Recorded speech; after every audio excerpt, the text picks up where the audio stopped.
Hi, my name is Jim Skouge, and I'm Angie Zangerly's partner in the writing of this beautiful book. I'm a retired professor from the University of Hawaii. I came to Hawaii in 1992, and I actually arrived just a couple of months after Odie's accident.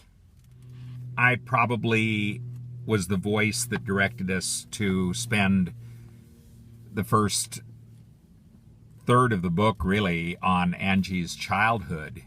I wanted readership to learn something about Hawaii and, in some ways, what we might call old Hawaii.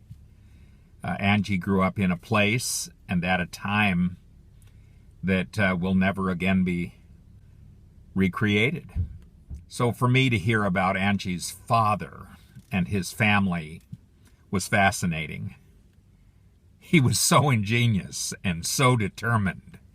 You know, he grew up on Big Island with 19 siblings, and he didn't want to live on a plantation his whole life. And in fact, the timing was good because the plantation era was ending.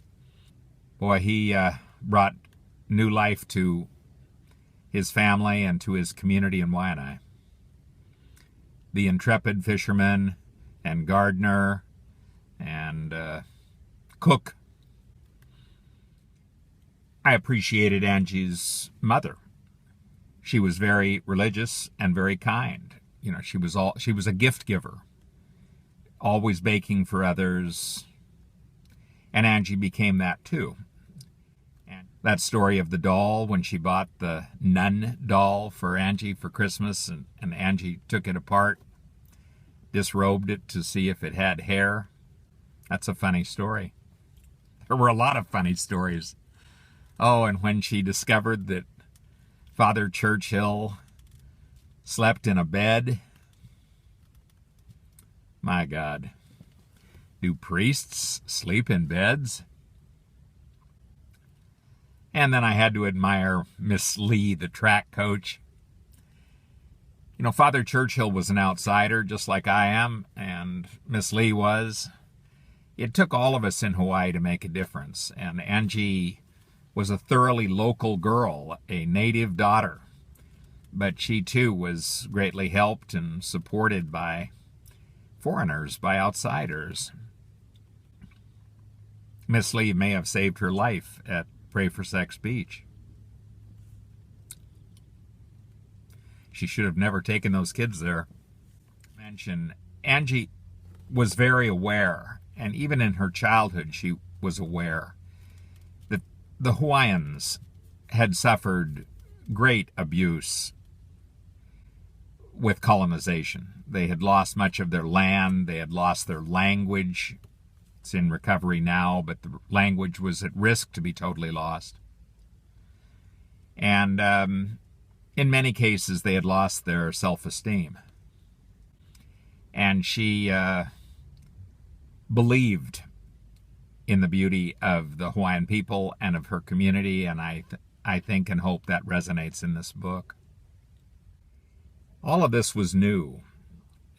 Public Law 94-142, the special education law, had been in existence for 15 years or so, but it hadn't really filtered down yet to places like Waianae. Teachers didn't really know what children with special needs were about or what inclusion might mean. The norm still was to send children with severe disabilities to institutions. So everybody was on a learning curve. Everyone. The Americans with Disabilities Act, which is probably the single most important civil rights legislation of my life, had just been passed. You know, the notion of equal access. And there were bad apples, and they are the people that, you know, we tend to remember in this world, the people who screw us around. And there were several stories that stuck with me, but I'll mention the bus episode when the Tida, as she might be called here in Hawaii, threw the kids off the bus because Odie was disabled. That became a telling moment for this family. It became a telling moment because, in part, Kanani found her voice. She wasn't going to take this crap. And I believe it was in just a matter of a day, she had collected hundreds of signatures at her school in protest. And this was a quiet, polite little Hawaiian girl. But, you reach a breaking point where enough is enough. And then that Spanish teacher at the high school who wanted to mark Odie down because she couldn't dance well or sing well. She'd had one of her vocal cords cut, and she was paralyzed significantly on one side, dragged her foot, and this teacher was punishing her for failing to meet these ridiculous standards. I took Spanish all throughout high school myself and into university, and I became a Spanish teacher myself. I have never graded a kid down for not being able to do the hat dance. And then to think that teacher called Angie at home and said, you're coddling your child. She can do it if you just don't overprotect her. There are those people out there who don't trust parents, who don't attend IEP meetings, who really don't, they think they know it all. They don't, but they can do damage. And I think for me, one of the lessons of that kind of teacher was the power of IEP teams, because Angie wasn't afraid to take these kinds of situations to IEP team meetings. These meetings can be called, they don't have to just happen once a year. And the teams themselves stood on Angie's side. Same way with the bus story. Same way with the Hawaiiana teacher who didn't want Odie to go to the Big Island on the field trip. In those cases, Angie was not alone in protest. The IEP teams themselves stood with Odie. So again, we are not to read that it's always us versus them. But again, we need to appreciate that it certainly can be. That first IEP meeting, soon after the accident, 35 professionals in a room with Angie. All people with letters after their names, as Angie put it. If you don't think that's intimidating, you haven't thought about it. Of course, families and parents need advocates and partners not to face this stuff alone. I think part of what made Angie's story richer was when she met the folks from the University of Hawaii and started getting involved in media. The Watch It, Don't Dodge It film, Through the Viewfinder, and then Oceans of Potentiality. And I was intimately involved in all of those things. Those projects were greatly influenced by the ethics of the Americans with Disabilities Act, which was a kind of a change of paradigm. Instead of seeing disability as loss and inability, it was a new paradigm that said that persons with disabilities should feel no shame. There's no shame in disability. And although there is loss, there's also gain. In Makia's case, Angie fell in love with him. I did too. But Angie was profoundly touched. He was a big, burly Hawaiian teddy bear who had been wrenched from his family when he was 11 or 12 years of age with Hansen's disease, what the Bible called leprosy. And he had grown up on Kalaupapa, a Hansen's colony. A life completely different from anything we know. He was surrounded by people dying almost every day. He was surrounded by the legacy of two saints, Father Damien and Sister Marianne Cope. And out of all that, he became blind, disfigured, and then he left. Attended the University of Hawaii, majored in Hawaiian studies, became fluent in Hawaiian language, and became a renowned worldwide storyteller. He had a great sense of humor. He loved music, and he loved Angie. Liked to eat, and Angie liked to cook. So that's a lethal combination right there. He didn't really have fingers. There's a picture of him in the book. You can see he kind of had paws, like in my imagination, kind of like a bear, but no claws. And so they could strap a spoon onto his fist using Velcro, and then he could eat. Angie would put a plate of food in front of him, and he'd say, you want to put the spoon on me? You want to give me my spoon, or do you want me to eat with my fingers? That was a joke.